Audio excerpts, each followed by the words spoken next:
heading out into the first arrondissement by the Louvre to actually go and find myself some eel over rice. It's supposed to be the best place that you could go for it in Paris.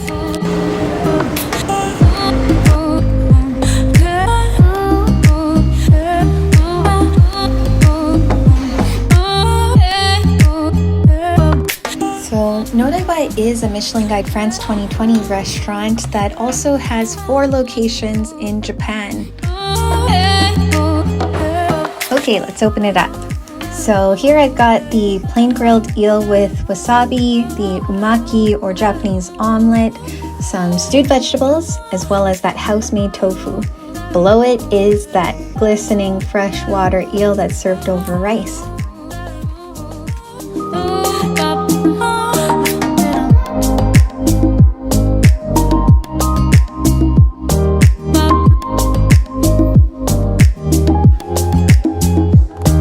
This might sound offensive to some people, but the house-made tofu was probably my favorite thing out of the entire meal.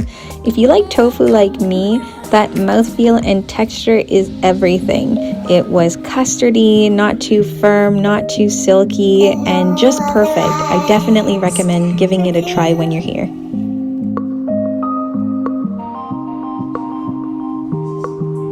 So overall, this was a really great meal.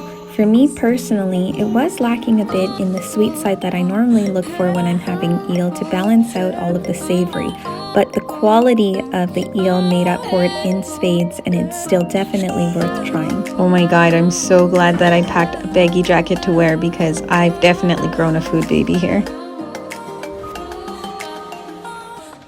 So next on my list is Aki, a place that specializes in okonomiyaki, a very popular Japanese dish that I can't actually find back home, so I'm really excited to give it a try. Okay, so the okonomiyaki actually came with the option to add on a side of soba. If you know me, you know I'm a bit of a piggy when it comes to trying these things, and I absolutely love that chewy texture of soba, so I decided to order it as well. So the soba as an add-on was definitely massive. It could have made for an entire meal for me, for sure. But the texture was incredible, and so I was really happy that I ended up getting it, and definitely recommend you guys give this a go next time too. Okay, this looks amazing, and the bonito flakes on top are just dancing around as though they're calling my name and telling me to join them. The okonomiyaki is a dish that is a crepe that's served with a bed of chopped cabbage and egg and then filled with whatever you want. I ended up choosing the seafood version, and there were amazing huge chunks of seafood on there.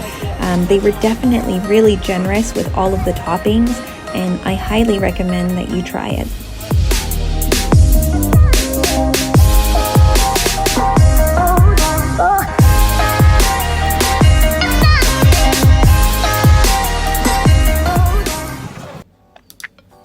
Okay, so next we're heading to another Michelin Guide restaurant that is serving ramen. I'm super excited. You could see that there is a really long queue even during COVID. This is probably the most reviewed restaurant that I've been to in Paris, Kodawari Ramen. So let's step inside.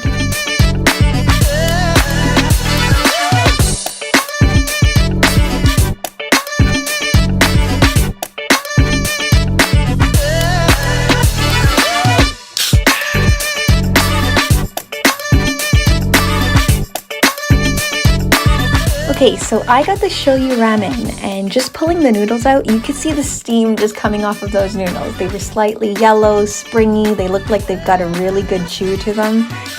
The chashao looks like it's been marinating for a really long time. It's literally falling apart as I'm picking it up. Chicken chashao, which I've never tried before, so was super interested. The egg, which is a staple for me when it comes to ramen, and they also served it with a tomato. Cute.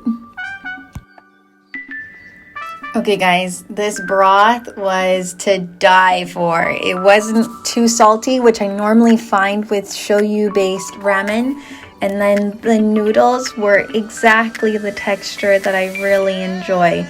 It's got that slight chew to it and bouncy and kind of slippery in your mouth as well.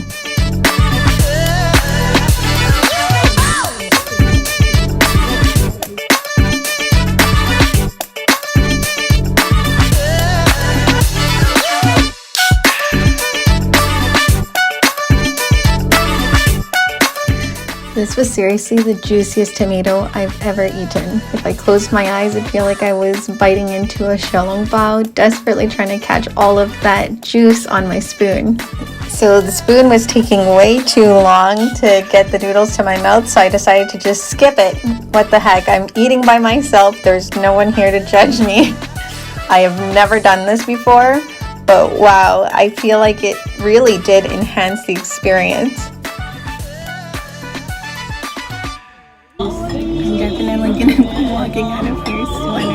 So tonight I'm headed out for sushi at a popular restaurant called Miss Ko. It is a restaurant that serves classic Asian dishes revisited with a little bit of a European twist.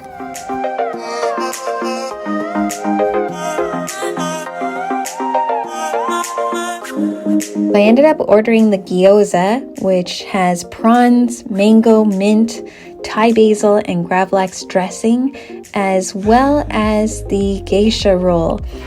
This one sounded super interesting to me because it was tuna served with white truffle oil, pizzetta flakes, and toasted sesame seeds along with spicy mayo. There are so many times over where I'm just not a big fan of fusion food, but oh my god, this is definitely fusion done right. The gyoza was so crispy, and having that mint as well as the mango flavors and everything else come through, it was super good, and it all worked so well. My absolute favorite thing of the night was definitely the geisha roll. I am a huge fan of truffle oil in general, but never ever considered having it with sushi. But you know, tuna is really earthy in general for fish, and together with that smokiness from the toasted sesame seeds and that spicy mayo, the truffle oil kind of added a little bit of, you know, a seductive flair. So I can see where the name geisha comes from. Anyways guys, that wraps up the video. The Japanese food scene in Paris is definitely amazing, and there are so many restaurants that there's no way that I can try them all, but here are just a few of the ones that I really enjoyed.